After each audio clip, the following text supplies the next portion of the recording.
As 2025 drew to a close, Calgary braced for the usual winter storms, but instead, the city was blindsided by a disaster from beneath its streets, an explosive rupture of the South Bearspaw feeder main. This massive pipe, hidden underground, was a lifeline for over 1 million Calgarians, quietly delivering water every day until, suddenly, it failed in spectacular fashion. Water burst forth from the break near 16th Avenue and Sarcee Trail, surging onto the Trans-Canada Highway. Within minutes, the road was transformed into a river of icy, rising water, trapping dozens of vehicles and leaving drivers and passengers stranded in the freezing night. Emergency crews responded with remarkable speed, braving the frigid conditions to rescue those caught in the chaos. Firefighters, police and paramedics worked together, pulling people from submerged cars and ensuring that a night of disaster did not become a night of tragedy. The rupture instantly compromised the city's water supply, turning what should have been a routine winter night into a citywide emergency. Streets emptied as residents realized the scale of the crisis, and the sound of rushing water echoed through the dark. Mayor Jeremy Farkas addressed the city, praising the tireless efforts of first responders and city workers. But the scale of the failure was undeniable.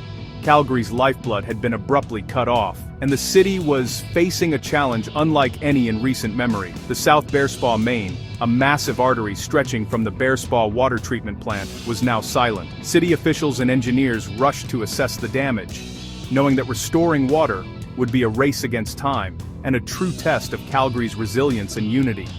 The event triggered a citywide emergency alert, sending shockwaves through every neighborhood.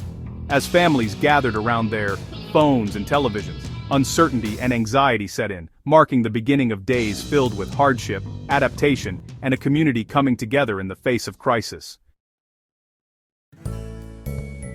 The rupture crippled one of Calgary's two main water arteries, sending shockwaves through the city's daily life and leaving officials scrambling for solutions. With supplies slashed and fears of contamination rising, residents watched anxiously as water levels dropped and uncertainty grew. A boil water notice hit bonus, forcing thousands to question the safety of every glass they poured and every meal they prepared.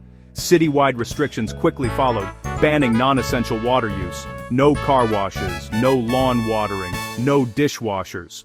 Businesses shuttered, restaurants scrambled to adapt, and the city's usual routines ground to a halt. Families rationed every drop, filling jugs, storing bottles, and teaching children to brush their teeth with just a cup of water. The timing, just before New Year's Eve, amplified the strain, turning what should have been a season of celebration into a scramble for safe water and canceled plans. Emergency tankers rolled into neighborhoods, and long lines for potable water became the new normal, with volunteers stepping up to help those in need. The crisis united Calgarians in hardship, as neighbors checked on each other and communities came together, exposing just how fragile urban life can be when basic infrastructure fails. The city's vulnerability was laid bare, as daily routines became acts of conservation and survival, and every drop of water was a reminder of how much we depend on what we often take for granted. This wasn't the first time the South Bearspaw main failed. Its troubled legacy stretches back decades, casting a long shadow over Calgary's water system. Just 18 months earlier, a similar rupture triggered citywide chaos, leaving thousands without water and forcing emergency crews to scramble as streets flooded and businesses shut down. After the 2024 break, the city invested $39 million on urgent repairs and reinforcing 29 weak spots, hoping to prevent another disaster and restore public confidence. But these fixes proved only temporary, as the underlying issues remained unresolved and the risk of failure lingered. The pipe, built in 1975, had a long history of corrosion and failures, with its concrete shell slowly deteriorating over the years. Warnings about its condition date back to 2004, when engineers and city officials first raised alarms about the main's vulnerability and the urgent need for upgrades. Despite its known fragility, the main remained a critical, aging link in Calgary's water system, carrying water to hundreds of thousands of residents every day.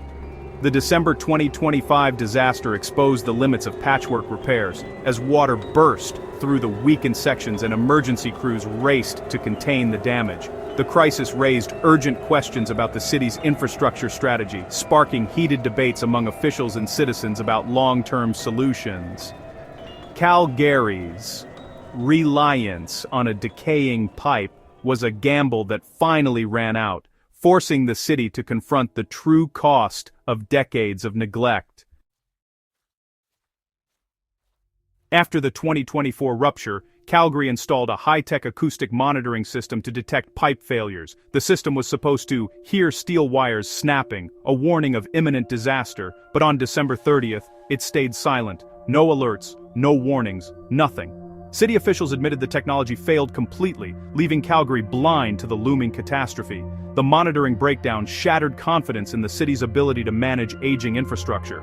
The crisis forced a reckoning from the predictive technology alone isn't enough. Methods must be tested, validated, and trusted. Calgarians were left questioning not just the pipe, but the entire system meant to protect them. As repairs began, political fallout erupted at City Hall. Mayor Farkas demanded the immediate release of a third-party report on the 2024 failure, previously kept secret from council and the public. He threatened an emergency council meeting, insisting on transparency and accountability. The administration relented, promising to release the report in early 2026. The crisis exposed deep rifts between elected officials and city management and highlighted decades of deferred action on critical infrastructure. Calls for a new North Water Line, first proposed in 1995, grew urgent as public frustration boiled over. The disaster became a rallying cry for reform, transparency, and real investment in Calgary's future. With water restrictions still in place, Calgary faces a long, complex repair of the shattered main. Crews are replacing failed concrete with steel-coated pipe, but there's no clear end in sight. The long-delayed North Calgary water servicing project is finally underway, a hard-learned lesson in the cost of procrastination. The crisis exposed the fragility of essential services and the limits of untested technology. Political fallout underscored the need for transparency and decisive action. Calgarians now see how past decisions shape present realities, and why investing in infrastructure can't wait. The December 2025 deluge must be the catalyst for a safer, more resilient city.